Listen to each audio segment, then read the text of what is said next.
he was so insistent on coming, he actually flew here from tour to be with us tonight. So thank you again for joining us. And this is a really special presentation. We're very, very excited to have him, this fantastic charters here with him this evening. So without further ado, I will leave the stage to him.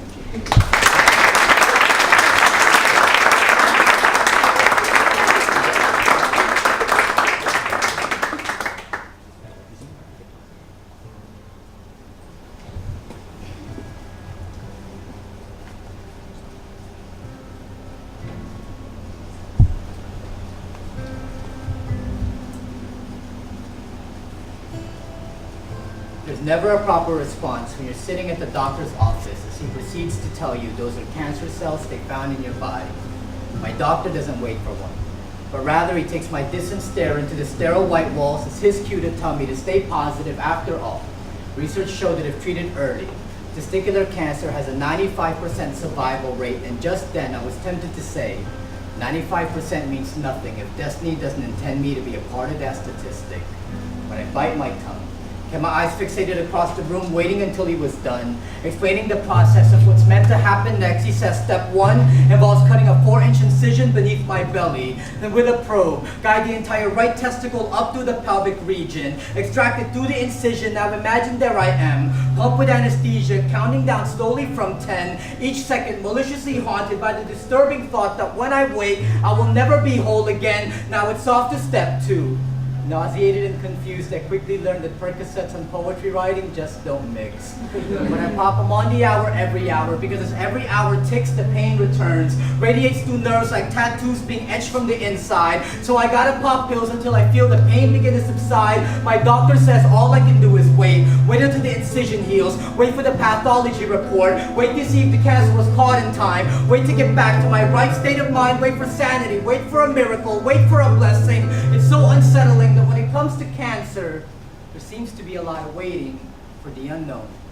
I'm trying to stay positive, but being at home bedridden with boredom makes the mind wander. Imagination running rampant like a purse snatcher, taking off with your high hopes, then carries it to the darkest alleys of your fears. And despite how hard you try to steer clear, there you are, shuffling in the dark, fingers fumbling for something to hold on to, facing the sky looking for some sort of rescue, pronouncing prayers that always seem to end with, what is it that you want me to do? Because when you're there, catching quick stares from the eyes of death, playing Russian roulette with alpha-feta protein levels and tumor markers, you can't help but wonder if God is even paying any sort of attention to the tribulations I'm facing. It's amazing how it's been 4 days since the surgery, and I still haven't had the courage to look at myself naked in the bathroom mirror. 4 days of still waiting on test results. 4 days and refusing to see visitors. 4 days. And my wife wakes me from sleep with a kiss on the cheek that suddenly tells me that God is still listening.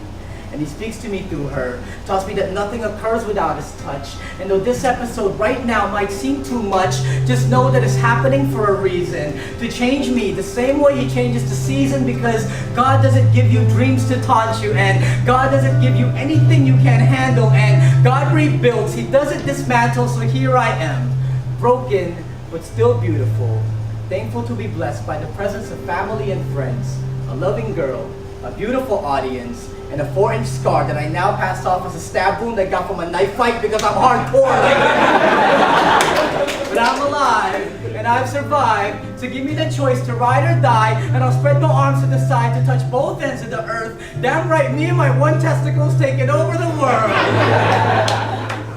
Because when the wind blows next, only waiting can tell. But ask me what I learned from cancer, and I'll answer that sometimes you have to lose a part of you to find your whole self. How's it going, Ted? How you guys doing, everybody?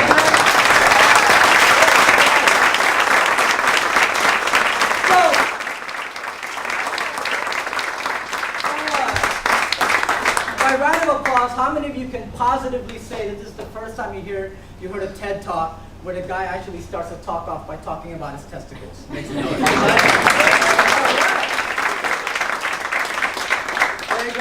There goes a line on my bucket list, and I'm putting that on my resume.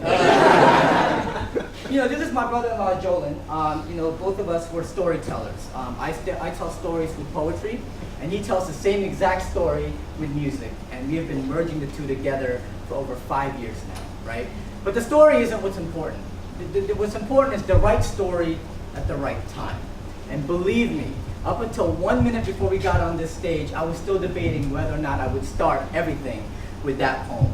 But as soon as the word testicle came out of my mouth, I knew that's it, I'm committed, I have to stick with it. I'm either gonna succeed or I'm gonna fall flat on my face, right? But as is life, right? 1 minute you're cruising and everything is perfect and everything is beautiful, and the next minute it seems like you're on this runaway train and you can't stop it, right? You have no control, and the only control that you actually have is how you're gonna respond afterwards, how you're gonna brace yourself for the impact.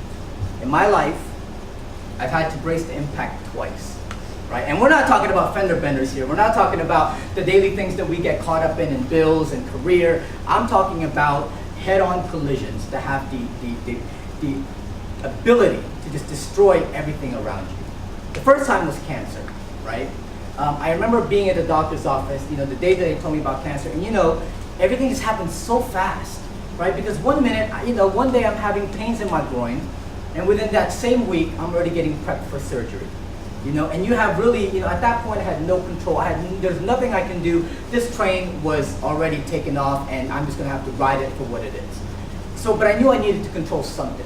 So I decided I'm gonna control it by doing poetry, by writing about it. Whether or not it ends beautifully or whether it ends in disaster, I'm just gonna document every single moment of it because that was the only way that I knew I was gonna be able to cope with whatever might happen afterwards. But what I didn't know was by the time I finished writing that poem was what's going to give me a voice. It's what finally gave me purpose. It's finally what gave me, something meaningful to talk about. And now, here I am, 500 college shows later, 7 years cancer-free, doing a TED Talk for you beautiful people, right? You know what I'm saying? And it's been such an amazing ride. Now you would think that would be the perfect ending, right? The perfect ending. If my life was a movie, that would be right there. That's where it ends, and there's an inspirational speech at the end, and everything is, But life isn't a movie, The credits don't roll, and people still have to continue moving forward. And that was never so clear to me until last summer, when I didn't know it yet at that time, but I was gonna have to brace myself for the impact for the second time. Last July, I went to California to visit my mother and my siblings, which I always do every summer when the tour subsides and my boredom has completely annoyed my wife to the death. And she's like, I liked it better when you were on the road. Why don't you go on vacation, right? So last summer, thinking that was a great idea, I flew over to California to hang out with my family.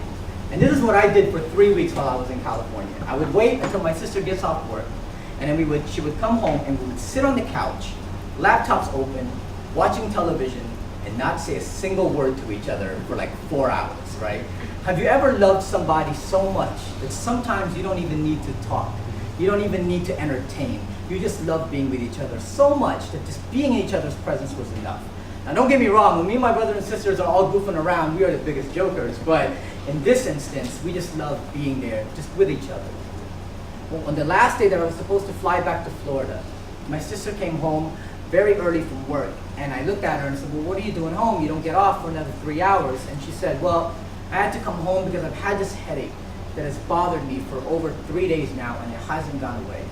And now mind you, my sister is the healthiest person I know. She will not call out of work for anything. There's nothing wrong with her body. Well, maybe except for her liver, because apparently her and Hennessy have a very important relationship. So for her to come home, and my mom, being the overprotective mom that she is, was like, we need to take you to the ER, we need to make sure you're checked out. And my sister's like, it's just a headache, it'll be fine. So I looked at my sister, I said, you know what, you better go, because mom's not gonna let up, you might as well just go and make her happy. So they go to the ER, I finish packing, and 2 hours later I get a text message from my sister. And she says, so it looks like they found a tumor in my brain. And there goes that runaway train all over again. So I jump out of my seat, I go to the ER to make sure she was okay. When I get there, she's laying in bed, and she was like, oh, good news. It looks like the tumor isn't cancerous. Looks like I've had it since I was 14. The doctor says that although it is, it's a little risky because it's brain surgery, it's on the surface in between the two halves. So all he has to do really is just open it up and take it out, and it's not that invasive. The only downfall is I'll have a metal plate in my head, but the good news is I'll be able to get better cell phone signal. You should know that my family and I, we are the biggest jokers, especially when it comes time to, when it's stressful situations. The best way we cope with it is through comedy, right? So of course, me and my brother are messing around with her at this point, knowing she's going to be all right. You know, well, it's good. When you get done with surgery, we're going to stand you right next to the TV. We'll get every sports channel you can possibly get. You know, and my brother was like, you know, looking at her IV, was like, would you like us to fill this with Hennessy for you? You know, and things like that. And so knowing that she was going to be okay, you know, I'm going to fly back to Florida. Is there anything that you need from me though? And my sister looked at me and she said, well, just make sure that when they do surgery, that they don't cross any wires. Because I don't want to be blinking my eyes and my arm will lift up, like, you know, like automatically. So just make sure everything is still intact when I'm done. I'm like, all right. So I flew back to Florida on Friday. That Monday she went into surgery. That Tuesday I called up her fiance, asked to see if she was okay. And he said, oh yeah, she's doing great. She actually woke up. You know, she recognized all of us, called all of us by name. She even called your brother ugly, so we know her brain's still intact, right? The only downfall is she couldn't move some of her extremities, and we feel that it's probably because of the anesthesia, but the doctor says that once the anesthesia goes away, she should be back to normal.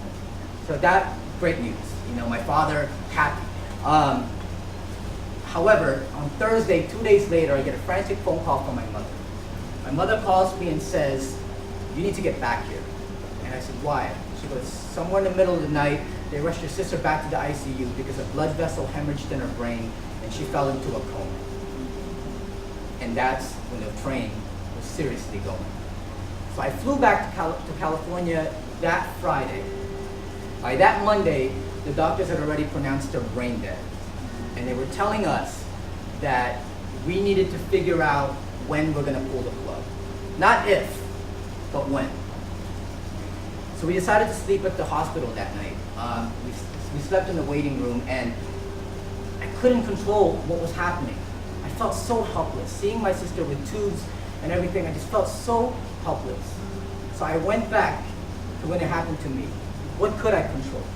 The only thing I could control was writing about it. I was the only writer in my family, and I knew that none of them were going to document this. It was the only thing that I could do. So I started to document everything that was happening as it happened, whether or not it was going to end great or whether or not it's going to end terribly.